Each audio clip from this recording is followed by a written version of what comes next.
अस्सलाम वालेकुम नाजरीन, क्या आप गीज़ा के पिरामिड्स के बारे में जानते हैं? क्या आपको ये मालूम है कि आखिर गीज़ा के पिरामिड्स की वजह से कौन से सीक्रेट हैं जो साइंटिस्ट के लिए मिस्ट्री का बायस बने? इसके अलावा गीज़ा के पिरामिड्स के आखिर वजह से कौन से सीक्रेट हैं जिन्हें आज तक साइंटिस्ट मुकम्मल तौर पर एक्सप्लेन नहीं कर सके? आज हम इस वीडियो के अंदर यही डिस्कस करेंगे कि आखिर गीज़ा के पिरामिड्स की वजह से कौन से सीक्रेट हैं जो साइंटिस्ट के लिए मिस्ट्री का बायस बने। इसके अलावा आखिर गीज़ा के पिरामिड्स की वजह से कौन से सीक्रेट हैं जिन्हें साइंटिस्ट आज तक एक्सप्लेन नहीं कर सके? जानते हैं आज की इस इंटरेस्टिंग वीडियो के अंदर। नाजरीन, जाल लैडर्स की वीडियो में एक बार फिर से खुशामदीद, आप सबको वेलकम कहा जाता है। अगर हम बात करें गीज़ा के पिरामिड की मिस्ट्री की, तो इसकी सबसे पहली मिस्ट्री ये है कि गीज़ा के पिरामिड के अंदर तकरीबन 2 मिलियन के करीब स्टोन यूज हुए हैं और इनमें से हर स्टोन का वजन तकरीबन 2.5 टन है।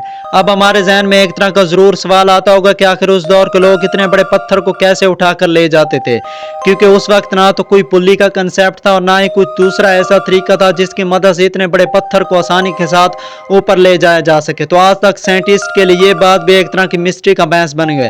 आज तक साइंटिस्ट इस बात को मालूम नहीं कर सके कि आखिर गीज़ा के पिरामिड्स को क्यों बनाया गया था। आखिर उस दौर के लोगों को क्या ऐसी मुसीबत आई थी कि उन्होंने इन पिरामिड्स को तश्कील दिया था। आखिर इनके बनाने का पर्पस क्या था, साइंटिस्ट आज तक इस बात को एक्सप्लेन नहीं कर सके और ये भी साइंटिस्ट के दरमियान एक तरह की मिस्ट्री बनी हुई है। अगर हम बात करें गीज़ा के पिरामिड की, तो गीज़ा के पिरामिड एक कार्डिनल डायरेक्शन के अंदर मौजूद है। कार्डिनल डायरेक्शन एक ऐसी डायरेक्शन होती है जिसमें साउथ, ईस्ट, वेस्ट और चारों कोने आपस में बराबर होती हैं। तो अब हमारे जहन में एक तरह का जरूर सवाल आता होगा कि ना तो उस वक्त कोई ऐसा इंस्ट्रूमेंट था जिसकी मदद से उस दौर के लोग ये मेजर करें कि इन कोनों का फासला आपस में बराबर है। तो ये भी आज तक बात साइंटिस्ट के लिए एक तरह की मिस्ट्री का बहस बनी हुई है। इसके अलावा गीज़ा के पिरामिड्स के अंदर कुछ ऐसी तस्वीरें मिली हैं, कुछ ऐसे हेरोग्लिफिक्स मिले हैं जिनके अंदर आज की मॉडर्न टेक्नोलॉजीज की तस्वीरें बनी हुई हैं, लेकिन आज तक साइंटिस्ट इस बात को एक्सप्लेन नहीं कर सके कि आखिर उस दौर के लोग क्या वाकई एक एडवांस सिविलाइजेशन थे, क्या वो मुस्तकबिल में आने वाली सिविलाइजेशन के बारे में जानते थे, क्या वो ये जानते थे कि मुस्तकबिल के अंदर ये चीज़ें ज़रूर होने वाली हैं या ईजाद होने वाली हैं। तो आज तक साइंटिस्ट इस बात को मुकम्मल तौर पर एक्सप्लेन नहीं कर सके।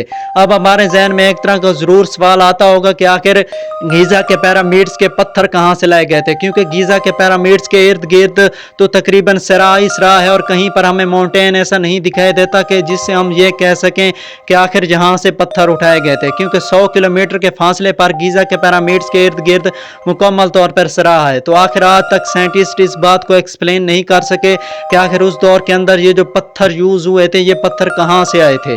ये भी साइंटिस्ट के लिए एक तरह की मिस्ट्री का बहस बना। इसके अलावा भी ऐसी बहुत सारी सीक्रेट हैं जिसे साइंटिस्ट आज मुकम्मल तौर पर एक्सप्लेन नहीं कर सके और ये हमारे दरमियान एक तरह की मिस्ट्रीज की सूरत में मौजूद है। अगर हम बात करें गीज़ा के पिरामिड की सीक्रेट की, तो आपको ये जानकर हैरानगी होगी कि गीज़ा के पिरामिड्स ओरियन कॉन्स्टलेशन में मौजूद 3 स्टार के बिल्कुल नीचे बनाएंगे, लेकिन आज वो स्टार अपनी पोजीशन चेंज कर चुके हैं। कुछ साइंटिस्ट का ये भी मानना है कि उस दौर के लोग हकीकत में एलियन के साथ इन्हीं पिरामिड्स के जरिए राब्ता रखते थे और ये जो ओरियन कॉन्स्टलेशन के अंदर मौजूद 3 स्टार हैं, ये उनके सोर्स था एक तरह जिसकी मदद से वो दूसरी मखलूक के साथ एक तरह का ताल्लुक जोड़ते थे। आपको ये भी जानकर हैरानगी होगी कि गीज़ा के पिरामिड्स की 6 कोने हैं, ना कि 3 कोने। अगर हम देखें तो हमें 3 कोने दिखाई देते हैं, लेकिन हकीकत में गीज़ा के पिरामिड्स के इर्द गिर्द 6 कोने। उम्मीद करते हैं दोस्तों आज की वीडियो आपको अच्छी लगी होगी। अगर वीडियो अच्छी लगी हो तो प्लीज़ वीडियो को लाइक कर दें, चैनल को सब्सक्राइब कर दें। तब तक मिलते हैं अगले एक नई शानदार वीडियो के साथ। खुदा हाफिज़। आप सबका बहुत बहुत शुक्रिया।